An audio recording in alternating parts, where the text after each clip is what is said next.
स्वागत है दोस्तों। आज हम बात करेंगे उस दिव्य ग्रंथ की जिसने हजारों वर्षों से मानव जीवन को दिशा दी है, श्रीमद् भगवद गीता। ये केवल एक धार्मिक ग्रंथ नहीं, बल्कि जीवन जीने की कला है। गीता हमें सिखाती है कि संघर्ष के मैदान में खड़े होकर भी कैसे शांति, साहस और विवेक के साथ निर्णय लिया जाए। कुरुक्षेत्र केवल एक युद्ध भूमि नहीं थी, वो हमारे भीतर चलने वाला द्वंद्व था, कर्तव्य और मोह के बीच। गीता का संदर्भ महाभारत के युद्ध से ठीक पहले। अर्जुन अपने ही स्वजनों को सामने देखकर विचलित हो जाते हैं, उनका मन कर्तव्य से डगमगा जाता है। तब श्री कृष्ण उन्हें कर्म, ज्ञान और भक्ति का उपदेश देते हैं। यही उपदेश गीता कहलाता है। 700 श्लोकों में समाया जीवन का सार। 1. कर्मयोग, कर्तव्य का पद गीता का सबसे प्रसिद्ध संदेश है। कर्म करो, फल की चिंता मत करो। इसका अर्थ ये नहीं कि परिणाम महत्वहीन है, बल्कि ये कि आसक्ति हमें कमजोर बनाती है। जब हम अपना काम ईमानदारी और पूर्ण समर्पण से करते हैं, परिणाम स्वतः श्रेष्ठ होते हैं। जीवन में असफलता का डर, तुलना की पीड़ा और भविष्य की चिंता, ये सब फलासक्ति से जन्म लेते हैं। गीता कहती है कि आज का कर्म ही तुम्हारा अधिकार है। वर्तमान में श्रेष्ठ कर्म करने वाला व्यक्ति ही भविष्य को उज्जवल बनाता है। 2. ज्ञानयोग, विवेक और आत्मबोध गीता हमें बताती है कि शरीर नश्वर है, आत्मा अजरमर। जब हम स्वयं को केवल शरीर मान लेते हैं, तब भय, क्रोध और लोभ जन्म लेते हैं। ज्ञानयोग हमें सिखाता है कि परिस्थितियां बदलती है, पर आत्मा स्थिर रहती है। जब व्यक्ति ये समझ लेता है कि सुख दुख अस्थायी है, तब वो हर हाल में संतुलित रहता है।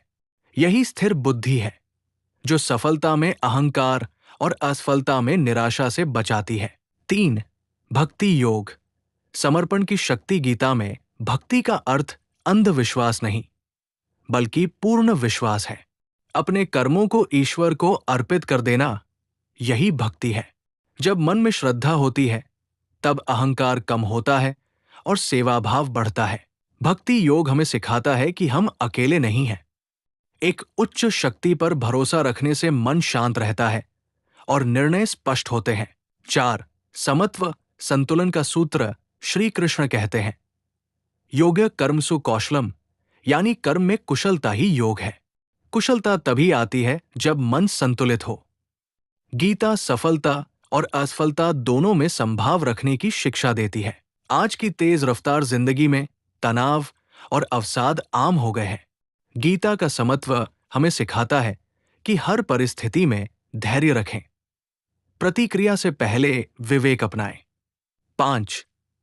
अहंकार का त्याग, अहंकार व्यक्ति को अंधा कर देता है। गीता कहती है कि कर्तापन का भाव छोड़ो, ये समझो कि तुम केवल एक माध्यम हो। जब अहंकार कम होता है, तब रिश्ते सुधरते हैं और कार्यक्षमता बढ़ती है। 6. भय से मुक्ति, भय अज्ञान से जन्म लेता है। जब हमें अपने अस्तित्व का ज्ञान हो जाता है, तब मृत्यु, हानि और आलोचना का भय समाप्त हो जाता है। गीता सिखाती है कि निडर बनो, क्योंकि आत्मा को कोई नष्ट नहीं कर सकता। 7. निर्णय और नेतृत्व, अर्जुन का संकट हर इंसान का संकट है, जब सही गलत स्पष्ट न हो। गीता कहती है कि निर्णय लेते समय धर्म, कर्तव्य और दीर्घकालिक हित को देखो। यही सच्चा नेतृत्व है, जहां भावनाएं नहीं, विवेक मार्गदर्शक बनता है। आज के जीवन में गीता चाहे नौकरी हो, व्यापार हो या परिवार, गीता हर जगह लागू होती है। काम में ईमानदारी, रिश्तों में करुणा और जीवन में अनुशासन, ये सब गीता के ही सूत्र हैं। उपसंहार, कंक्लूजन, गीता हमें ये नहीं कहती कि संसार छोड़ दो, बल्कि ये सिखाती है कि संसार में रहकर भी आसक्ति से मुक्त कैसे रहें। यही सच्ची मुक्ति है। यदि हम गीता के एक भी सिद्धांत को जीवन में उतार लें, तो जीवन अधिक शांत, सफल और सार्थक बन सकता है। अंतिम संदेश, संकट के समय अर्जुन की तरह विचलित न हों। श्री कृष्ण की वाणी को याद करें, कर्म करें, निडर रहें और समत्व बनाए रखें। यही गीता ज्ञान है।